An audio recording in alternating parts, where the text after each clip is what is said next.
Bapak, Ibu, Saudara-saudara yang dikasihi Tuhan Yesus Kristus, salam sejahtera untuk kita semuanya. Kita bertemu kembali atas berkat Tuhan di dalam renungan pagi sebelum memulai aktivitas kita pada pagi hari ini, pada hari Selasa 13 April 2021. Sebelum kita memasuki ibadah kita, marilah kita bersaat teduh untuk sejenak.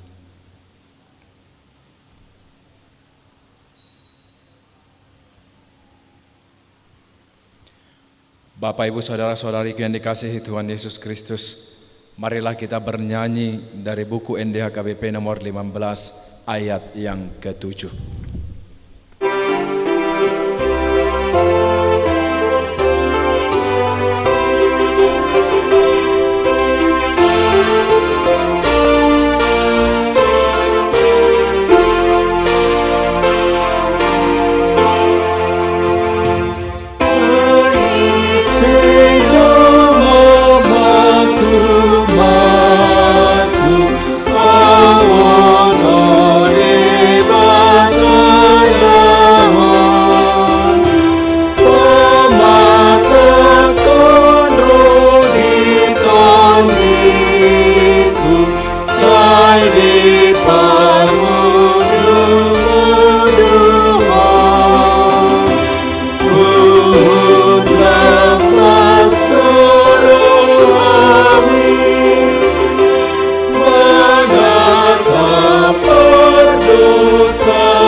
Damai sejahtera Allah yang melampaui segala akal, itulah yang memelihara hati dan pikiran saudara-saudari sekalian di dalam Kristus Yesus Tuhan kita. Amin. Bapak, Ibu, Saudara-saudariku yang dikasihi Tuhan Yesus Kristus, hari ini kita akan mendengarkan firman Tuhan yang terambil dari kitab Amsal pasal yang ke-5 ayat yang pertama. Amsal pasal yang ke-5 ayat yang pertama. Demikian firman Tuhan. Hai anakku, perhatikanlah hikmatku, arahkanlah telingamu kepada kepandaian yang kuajarkan. Hai anakku, perhatikanlah hikmatku, arahkanlah telingamu kepada kepandaian yang kuajarkan. Saudara-saudariku yang dikasihi Tuhan Yesus Kristus, Salomo tahu bahwa instruksi akan sangat bermanfaat jika diberikan perhatian dan telinga. Seorang guru harus melakukan apa yang mereka bisa untuk mendapatkan dan mempertahankan perhatian dari anak didik mereka, agar mereka dapat menjaga kebijaksanaan. Bapak, Ibu, Saudara-saudariku yang dikasihi Tuhan Yesus Kristus, dalam nas ini Salomo ingin putranya mempertahankan hikmat dan pengetahuannya. Pemikiran atau ide ini muncul bahwa anak laki-laki harus memulai hidupnya dalam hal-hal seperti yang disebutkan demikian. Dan harus demikian terlebih di dalam menghadapi setiap tantangan, agar tetap berada di dalam hikmat dan pengetahuan itu sepanjang kehidupannya. Saudara-saudariku yang dikasihi Tuhan Yesus Kristus, dalam nas ini Amsal Salomo memperingatkan semua pria muda, semua sebagai anak-anaknya, untuk menjauhkan diri dari nafsu daging. Salah satunya oleh karena pengaruh wanita pejina, dan dalam hal memahami penyembahan berhala, juga di dalam doktrin atau kepercayaan palsu, juga yang cenderung menyesatkan pikiran dan perilaku para pria atau umat manusia. Namun dalam hal ini sasaran utamanya adalah untuk memperingatkan terhadap dosa dari titah yang ke-7 atau perintah yang ke-7. Bapak, Ibu, Saudara-saudariku yang dikasihi Tuhan Yesus Kristus, sering sekali hal ini dipakai dan dijadikan sebagai model yang dipergunakan oleh si iblis untuk menarik perhatian manusia dari penyembahannya kepada Tuhan di dalam dan melalui kepercayaan dan agama-agama yang palsu. Pertimbangkan dalam hal ini saudara-saudariku, seberapa fatal konsekuensi yang terjadi yang harus kita terima dari pengaruh dosa ini. Betapa pahit buah yang telah diberikan di dalam kehidupan kita. Dan dalam hal apapun, ini tetap akan menjadi luka dan mengarah pada siksaan penghakiman di masa yang akan datang. Bapak Ibu saudara-saudariku yang dikasihi Tuhan Yesus Kristus, pengaruh langsung dari dosa ini adalah kehancuran di dalam tubuh dan jiwa. Dan oleh karena itu kita harus hati-hati agar kita menghindari setiap hal yang merupakan langkah yang terlalu sewenang-wenang yang bisa membawa kita ke dalam dosa tersebut. Bapak Ibu saudara-saudariku, mereka yang berada di dalam tekanan bahaya harus dijauhkan dari bahaya itu juga. Jika kita mendorong diri kita ke dalam pencobaan, kita menghina Tuhan di dalam hidup kita. Terlebih ketika kita berdoa agar Tuhan tidak membiarkan kita masuk ke dalam pencobaan tersebut. Bapak Ibu saudara-saudariku, berapa banyak kerusakan yang terjadi karena dosa itu di dalam kehidupan umat manusia. Itu menghancurkan kehormatan kita.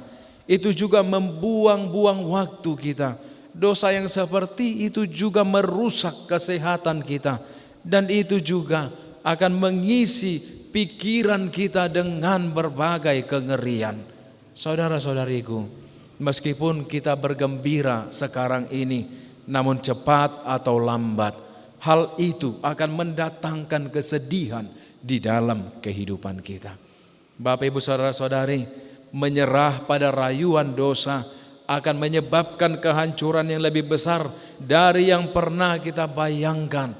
Oleh karena itu, Amsal 5 ayat 1 ini memperingatkan kita bahwa semua dosa dimulai dengan satu pilihan, yakni keputusan untuk percaya bahwa kita akan menemukan kebebasan dan kepuasan yang lebih besar di luar batasan dan perlindungan Tuhan kita. Saudara-saudariku, dalam menggambarkan keintiman yang dialami oleh dua orang di dalam suatu hubungan atau ikatan, sang ayah mengingatkan semua putra-putranya bahwa ketaatan bukanlah suatu penjara. Itu melindungi kebebasan sejati dari kehidupan kita. Saudara-saudari, mengingini apa yang bukan milik kita, apa yang tidak pernah dimaksudkan untuk menjadi milik kita, menyebabkan kematian di dalam hidup kita itu pula. Namun rasa syukur mengarah pada berkat dan kegembiraan, seperti yang diserukan oleh Amsal 5 ayat 18 sampai 19. Bapak Ibu saudara-saudariku, pilihan kita adalah masalah yang utama. Tuhan tahu setiap pikiran kita dan kedalaman hati kita. Dia ingin kita mengikuti Dia dengan sepenuh hati, berkomitmen pada jalan dan kebenarannya, bersandar ke dalam apa yang menjadi perintahnya dengan rendah hati dan mendengarkan hikmat dan koreksi sebagai langkah pertama untuk menjauh dari kehancuran total kehidupan kita dan menuju kehidupan yang utuh, yang memuaskan, yang telah direncanakan Tuhan bagi kita masing-masing. Oleh karena itu, serahkanlah hidupmu kepada Tuhan dan jangan engkau cecahkan kakimu melangkah di dalam dosa. Amin. Kita bersatu di dalam doa.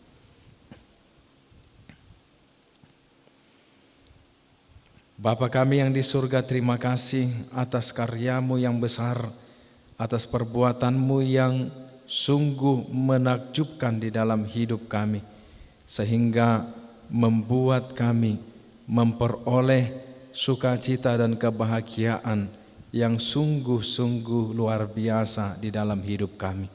Terlebih ya Tuhan, ketika kami mendengarkan firman yang telah berkumandang yang daripada-Mu di tengah-tengah kehidupan kami, untuk menunjukkan kepada kami segala pengaruh dosa yang bisa menceratkan kaki kami, yang bisa memasukkan kami ke dalam segala kematian dan ke dalam maut, yang menjadi upah dari segala perlakuan kami.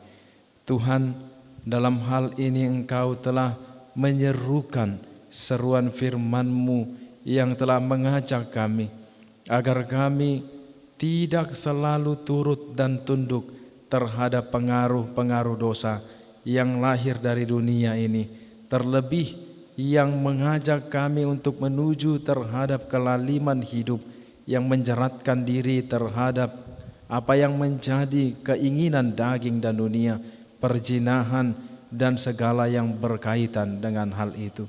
Dan oleh karena itu Bapa, kami berserah ke dalam tangan-Mu. Biarlah di dalam setiap aktivitas kami, dalam setiap pekerjaan kami dalam satu hari ini, Engkau yang menguduskan kami, Engkau yang mensucikan dan memurnikan jiwa kami, agar kami terlepas dari segala rayuan dan jerat dosa yang mencoba menghempang dan memerangkap hidup kami.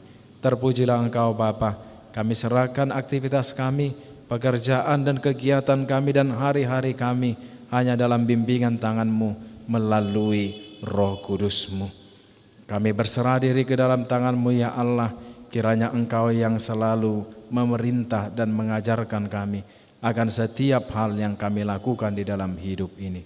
Ampunkan kami Bapa dari segala dosa dan pelanggaran kami, karena anak-Mu, Tuhan Yesus Kristus Tuhan kami. Amin. Saudara-saudariku yang dikasihi Tuhan Yesus Kristus, marilah kita bernyanyi dari buku NDHKBP nomor 74 ayat yang ketiga.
Saudara-saudariku, marilah kita memulai aktivitas kita dengan menerima berkat yang daripada Tuhan.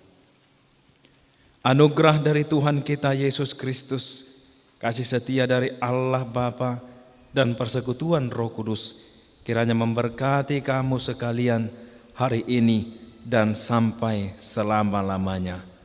Amin. Selamat pagi dan selamat melanjutkan aktivitas. Tuhan memberkati.